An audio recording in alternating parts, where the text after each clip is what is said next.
ಚಿಂದಿ ಉಡಾಯಿಸೋ ಖಾರ ಬಣ್ಣ ರುಚಿಯನ್ನು ನೀಡುತ್ತದೆ. ಮೆಣಸಿನ ಪುಡಿ ಚಿಂದಿ ಉಡಾಯಿಸೋ ಖಾರ ಬಣ್ಣ ರುಚಿ. ಹಿರಿಯ ರಂಗಕರ್ಮಿ ಹಾಸ್ಯ ಕಲಾವಿದ ರಾಜು ತಾಳಿಕೋಟೆ ಅವರು ನಿಧನರಾಗಿದ್ದಾರೆ. ಇದೀಗ ಧಾರವಾಡದ ರಂಗಾಯಣದಿಂದ ಅವರ ಪಾರ್ಥಿವ ಶರೀರವನ್ನ ವಿಜಯಪುರ ಜಿಲ್ಲೆ ಚಿಕ್ಕ ಸಿಂದಗಿ ಇರತಕ್ಕಂತ ಅವರ ತೋಟದ ಮನೆಗೆ ಕರೆತರಲಾಗಿದೆ. ಇನ್ನು ರಾಜು ತಾಳಿಕೋಟೆ ಅವರೇ ನಿರ್ಮಾಣ ಮಾಡಿದಂತ ರಂಗಾಶ್ರಯ ಇದು ಕಲ್ಯಾಣ ಮಂಟಪ ಸಭಾಭವನ. ಈ ಸಭಾಭವನ ಅವರು ನಿರ್ಮಿಸಿ ಇಲ್ಲಿ ಸ್ಥಳೀಯ ಜನರಿಗೆ ಒಂದು ಶುಭ ಕಾರ್ಯಗಳಿಗೆ ಅನುಕೂಲ ಆಗಲಿ ಅನ್ನೋ ನಿಟ್ಟಿನಲ್ಲಿ ಈ ಒಂದು ಸಭಾಭವನ ನಿರ್ಮಾಣ ಮಾಡಿದ್ದಾರೆ. ಆ ನಿಟ್ಟಿನಲ್ಲಿ ಈಗೇನು ಧಾರವಾಡದಿಂದ ಅವರ ಪಾರ್ಥಿವ ಶರೀರವನ್ನ ತೆಗೆದುಕೊಂಡು ಬಂದು ಇಲ್ಲಿ ಸಾರ್ವಜನಿಕರ ಒಂದು ದರ್ಶನಕ್ಕೆ ಇಡಲಾಗ್ತದೆ.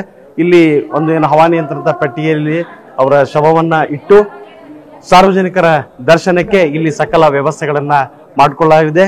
ರಾಜು ತಾಳಿಕೋಟೆಯವರ ಬಂಧುಗಳು, ಸಂಬಂಧಿಕರು ಮತ್ತು ಸ್ಥಳೀಯ ಸಿಂದಗಿ ಮತ್ತು ಅವರ ಸ್ವಗ್ರಾಮ ಎಂಕಂಚಿಯ ಜನರು ಕೂಡ ಇಲ್ಲಿ ನೆರೆದಿದ್ದಾರೆ. ಸಾಕಷ್ಟು ಜನ ರಾಜು ತಾಳಿಕೋಟೆ ಅವರನ್ನ ನೆನೆದು ಕಣ್ಣೀರು ಹಾಕ್ತಕ್ಕಂತ ದೃಶ್ಯಗಳನ್ನ ನಾವಿಲ್ಲಿ ಕಾಣಬಹುದು. ಯಾಕಂದ್ರೆ ರಾಜು ತಾಳಿಕೋಟೆ ಕೇವಲ ಒಂದು ಸಮುದಾಯಕ್ಕೆ ಸೀಮಿತವಾದಂತ ನಟರಾಗಿರ್ಲಿಲ್ಲ, ಹಾಸ್ಯ ಕಲಾವಿದರಾಗಿರ್ಲಿಲ್ಲ, ನಾಟಕಕಾರರಾಗಿರ್ಲಿಲ್ಲ. ಅವರು ವಿಜಯಪುರ ಜಿಲ್ಲೆಯ ಎಲ್ಲಾ ಒಂದು ಸಮಾಜದ ಜಾತಿಯ ಜನರ ಜೊತೆಗೆ ಒಂದಾಗಿ ಪ್ರತಿಯೊಬ್ಬ ಮನೆ ಮಗನಂತ ಒಂದು ಮಾತಾಗಿದ್ರು. ಎಲ್ಲರೊಂದಿಗೂ ಒಂದು ಸಹಬಾಳ್ವೆಯಿಂದ ಅವ್ರು ನಡ್ಕೊಳ್ತಾ ಇದ್ರು. ಅಂತ ಒಂದು ಮೇರು ನಟನನ್ನ ಕಳೆದುಕೊಂಡು ಇವರೆಲ್ಲ ಇಲ್ಲಿ ಕಣ್ಣೀರು ಹಾಕ್ತಾ ಇರೋ ದೃಶ್ಯ ನೋಡಬಹುದು. ಇಲ್ಲೊಂದು ಪುಟ್ಟ ಬಾಲಕಿ ಅವ್ರ ಸಂಬಂಧಿಕರು ಅಳ್ತಾ ಇರೋ ಒಂದು ದೃಶ್ಯವನ್ನ ನಾವು ಸಹ ನೋಡಬಹುದು. ಈ ನಿಟ್ಟಿನಲ್ಲಿ ರಾಜು ತಾಳಿಕೋಟೆ ಅವರ ಬಾಲ್ಯ ಹೇಗಿತ್ತು ಮತ್ತು ಅವರ ಬೆಳೆದು ಬಂದ ರೀತಿಯ ಬಗ್ಗೆ ಅವರ ಹಿರಿಯ ಸಹೋದರಿ ಮಮತಾಜ್ ಅವರಿದ್ದಾರೆ, ಅವ್ರು ನಾವು ಮಾತಾಡಿಸ್ತೀವಿ. ಮಮತಾಜ್ ಅವರೇ, ಹೇಗೆ ನಿಮ್ಮ ಬಾಲ್ಯ ಆಗಿತ್ತು? ರಾಜು ತಾಳಿಕೋಟೆ ಅವರ ಯಾವ ರೀತಿ ಬಾಲ್ಯ ಮತ್ತು ನಿಮ್ಮ ಮನೆತನದ ಬಗ್ಗೆ ಮಾತಾಡ್ರಿ. ನಮ್ಮ ತಂದೆ ತಾಯಿ ಕಲಾವಿದ್ರು ಸರ್. ತಂದೆ ಹೆಸರು ಮಕ್ತುಮ್ ಸಾಬ್ ಜಟ್ಟೆಪ್ಪ ಅವ್ರ ಇಲ್ಲಿ ಕಲಾವಿದರೊಳಗೆ ಅದೇ ಹೆಸರಿತ್ರಿ ಸರ್. ಅವ್ರಿಗೆ ತಾಯಿ ಮಹಬೂಬಿ ಎಂಕಂಚಿ. ನಿಮ್ಮೂರು? ನಮ್ಮ ತಂದೆ ಊರು ಎಂಕಂಚಿ, ತಾಯಿ ಊರು ತಾಳಿಕೋಟಿ. ಎಷ್ಟು ಜನ ಮಕ್ಕಳು ನೀವು? 4 ಮಂದಿ. ಯಾರ್ಯಾರು? ದೊಡ್ಡಣ್ಣ ಕಲಾವಿದ ವಿಜಯ್ ಕುಮಾರ್, ಸಣ್ಣವ ರಾಜೇಶ್ ತಾಳಿಕೋಟಿ, ಅಕ್ಕರು, ನಾನು ಸೆಕೆಂಡ್ ನಂಬರ್, ಎಲ್ಲರಿಗಿಂತ ಸಣ್ಣವ ರಾಜು ತಾಳಿಕೋಟಿ, ಥರ್ಡ್ ನಂಬರ್ನು ಅಕ್ಕ ಇದ್ದಾಳೆ, ಇನ್ನೊಬ್ಬ ನನ್ಕಿಂತ ಸಣ್ಣಕ್ಕೆ. ಈಗ ಅವ್ರು ಕಾಸಗೇಶ್ವರ ಮಠದಾಗ ಕಲ್ತಾರಂತಲ್ಲ ಸಾಲಿ? ಹ್ಞೂನ್ರಿ ಸರ್. ಅವ ಸಣ್ಣ ಇರ್ಲಾಗ ಅಲ್ಲೇ ಎಲ್ಲ ಪ್ರತಿಯೊಂದು ಸಂಗೀತನು ಅಲ್ಲೇ ಕಲ್ತಾವ, ತಂಗಿನೂ ಅಲ್ಲೇ ಕಲ್ತಿದ್ದಾಳೆ. ನಾವಿಬ್ರು, ನಾನೊಬ್ಬಕ್ಕೆ ಕೊಟ್ಟ ಮನೆಗೆ ಹೋಗ್ಬಿಟ್ಟಿದ್ದೆ. ಕಲ್ತಿದ್ದು 4ನೇ ಕ್ಲಾಸ್. ಯಾರ್ರಿ? ರಾಜು ಅವರು 4ನೇ ತರಗತಿ ಮಾತ್ರ ಕಲ್ತಿದ್ದಾರೆ. ಕನ್ನಡ ಸ್ಕೂಲ್. ಇವರು ಬಣ್ಣದ ಲೋಕಕ್ಕೆ ಬಂದ್ರು?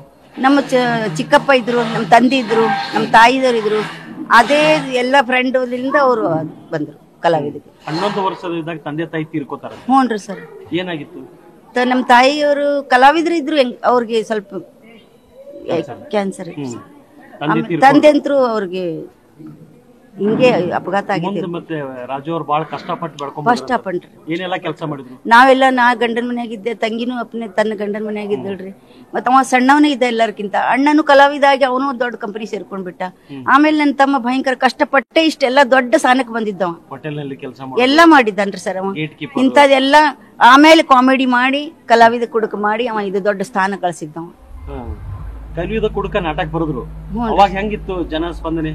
ಭಯಂಕರ ಚೆನ್ನಾಗಿದ್ರಿ, ಭಯಂಕರ ಚೆನ್ನಾಗಿ. ಆಡಿಯೋ ಕ್ಯಾಸೆಟ್ ಎಲ್ಲ ಭಯಂಕರ. ಪ್ರತಿಯೊಂದು ಟ್ರ್ಯಾಕ್ಟರ್ ಹಿಡಿದು ಪ್ರತಿಯೊಂದು ಕಿಸಾನ್ ಎಲ್ಲ ರೈತರ ಬಳಿ ನೋಡಿದ್ರು ಅದೇ ಕ್ಯಾಸೆಟ್ ಸಿಗ್ತದೆ. ಇವತ್ತು ರುಚಿ ಇದೆ ಆ ಕ್ಯಾಸೆಟ್. ಮತ್ತೆ ನಾಟಕ ಕಂಪನಿ ನಿಮ್ ತಂದೆಯವ್ರು ತೆಗೆದಿದ್ದನ್ನು ತೆರಿತಾರ ಹೊಳ್ಳೆ? ಮತ್ತೆ ತೆಗಿತಾನ್ರಿ. ಎಲ್ಲ ಪ್ರತಿಯೊಂದು ಮಾಡ್ತಾನೆ. ಇದೆಲ್ಲ ಮಂಟಪ, ಕಲ್ಯಾಣ ಮಂಟಪ ತಾಯಿ ತಂದೆಯಿಂದ ತೆಗೆದಿದ್ದವ.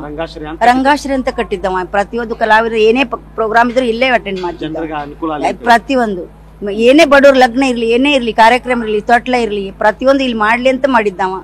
ಅಷ್ಟು ಇಂಪ್ರೂವ್ ಆಗ್ಲಿಲ್ಲ ಸರ್ ಇದು. ಅಷ್ಟಕ್ಕೆ ಅವ ಸರ್ಕೊಂಡ್ಬಿಟ್ಟ.